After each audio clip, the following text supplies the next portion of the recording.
satu pertanyaan saya tadi ya. Eh, bagaimana sampai bisa berjumpa dengan Bunda?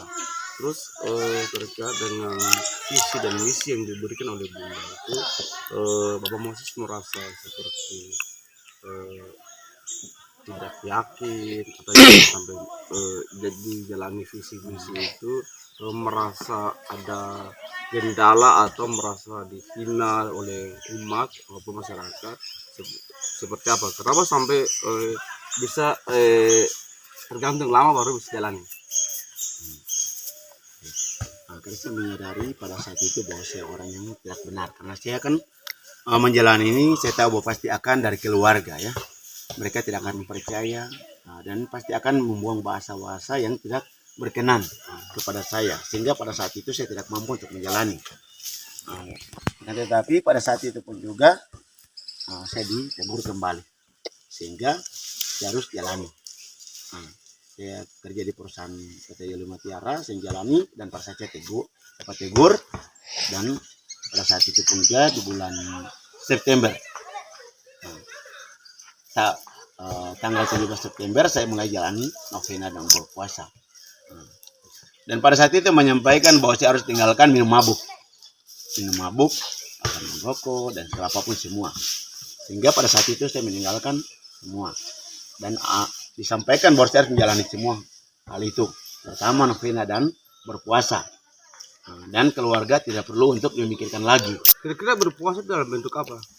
Berpuasa itu dalam artinya untuk meninggalkan hal yang tidak diinginkan, pertama keinginan daging, hawa nafsu, begitupun juga dengan hal-hal yang tidak diinginkan. Ketika setiap orang mengungkapkan setiap bahasa yang tidak benar, yang tidak baik, seperti menghujat, memfitnah, mengolok, dalam berbentuk apapun, boleh mendengar, menanggapi, tapi tetap menanggapi yang positif. Tidak bisa langsung menjawab. Boleh menjawab sih, tapi menanggapi dengan baik dan untuk menyampaikan yang baik kepada mereka. Kalau tidak bisa mengungkapkan bahasa itu ataupun menanggapi dengan baik untuk bisa mengungkapkan bahasa, tapi kalau bisa lebih bagus diam. Itu seperti gitu. Sehingga pada saat itu pun juga saya menjalani pada awal mula untuk jalankan novena berpuasa, saya di Kampung Lauran, di gua Lauran yang ada. Ya, saya menjalani 2 hari, 3 hari, menjalani 3 hari, saya tidak sanggup. Karena dengan saudara-saudara mereka menyampaikan buat saya, Moses, loh, kau pergi kemana? Saya pergi di Lourdes, atau di gua.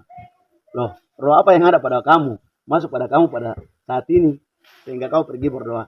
Dia pergi pada saat itu pun dia beli lilin dari saudara kita, tidak salah, di Parandang ataupun Kakanuna Andang. Ya, saya beli lilin 3 buah. Mereka menyampaikan, kau tumben, heran. Orang seperti begini kau datang beli lilin. Kau biasa kau harus belikan minuman, beli itu mungkin Coca-Cola ya, ataupun keriting lain untuk mencampur minuman. Kok bagaimana kau beli lilin? Mereka tanya, pergi di mana? Saya pergi di Lourdes, di Gua Maria, berdoa. Kok tumben kamu pergi berdoa? Roh apa yang masuk pada kamu pada hari ini? Kok Roh Kudus atau Roh Kuda? Tapi saya tidak senyum dan saya tetap menanggapi itu dengan hal yang positif. Karena pada saat itu sudah menyampaikan buat saya bahwa saya boleh siapapun saya mengungkapkan bahasa, menyampaikan bahasa, saya tetap akan menanggapi dengan baik. Saya tidak perlu untuk balas yang tidak baik, saya tetap balas dengan baik, dan jangan mukul mereka ataupun mengungkapkan bahasa-bahasa yang tidak terhadap mereka. Sehingga pada saat itu, sehingga saya datang menjalankan novena yang berpuasa di sini. Saya di saudara kekasih kita, ya itulah Kakak Yoke ya. Begitupun suaminya Willem ya. Istembon kan gitu.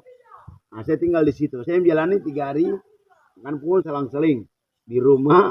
Saya untuk ini setiap hari saya datang di sini 3 hari itu. Ternyata saya menjalani semua itu sangat berat sekali, sehingga saya tidak mampu. Novena 3 hari itu saya tidak sanggup. Bahkan pun saya dapat diuji dari teman-teman keluarga. Mereka selalu mengajak minum terus begitu. Sehingga saya mengambil satu kesimpulan bahwa saya tidak bisa tinggal di sini. Saya harus keluar. Sehingga saya keluar pergi pada saat itu di Kota Sorong. Nah, saya kembali di tempat kerja saya, ya tadi perusahaan PT Ilmu Mutiara SPP. Saya bekerja, saya kembali lagi. Saya pada saat itu juga saya mulai bekerja sama dengan pada saat itu pengusaha juga seorang, yaitu orang Batak, ya, buat usaha. Ternyata usaha itu pun juga saya dapat ujian lagi. Nah, karena yang disampaikan buat saya bukan dalam artinya bikin usaha, saya meninggalkan hal dunia, minum mabuk, dan terutama hidup berpesta pora, hidup dengan hal duniawi. Boleh sih, tapi harus jalani apa yang sudah disampaikan. Nah, sehingga pada saat itu pun dia saya tinggalkan lagi. Nah, sehingga di bulan September tahun 2009 itu saya mulai jalani kembali. Nah, di bulan September saya mulai jalani novena. Jalani apa yang disampaikan oleh Bunda. Ya, disampaikan oleh Bunda bahwa tetap berpuasa dan harus mengikuti maunya Bunda dan kehendak Tuhan, berbuat baik dengan siapapun saja yang kau jumpai. Jadi ya begini Bapak Moses, Goa Bunda Maria yang berada di Kota Sorong itu kira-kira jarak jauh goa dengan Kota Sorong itu kira-kira berapa kilo? Ya, kalau tidak salah 1 kilo. Nah, dan itu pada saat itu pun disampaikan bahwa ada satu tempat yang sudah ditinggalkan, sudah dilupakan. Dulu pernah diurus, tapi sekarang tidak diurus lagi. Nah, dan pada saat itu pun juga disampaikan bahwa seorang perempuan, dia bukan manusia biasa saja, dia bukan orang raja yang biasa saja, tapi dia itu orang yang dikasihi, yang terpilih, sebaiknya sejadikan ratu ataupun tidak disampaikan bahwa itu apa yang saya dapat, apa yang saya rasakan, apa yang disampaikan, saya jalani sesuai dengan apa yang ada. Maka saya merasakan kebaikan Tuhan, kebaikan Bunda Maria. Saya tidak sanggup untuk membalas semua kebaikan mereka. Sehingga dengan karya pelayanan yang saya buat, ya, saya tidak bisa berbuat sesuatu yang lebih dari kemampuan.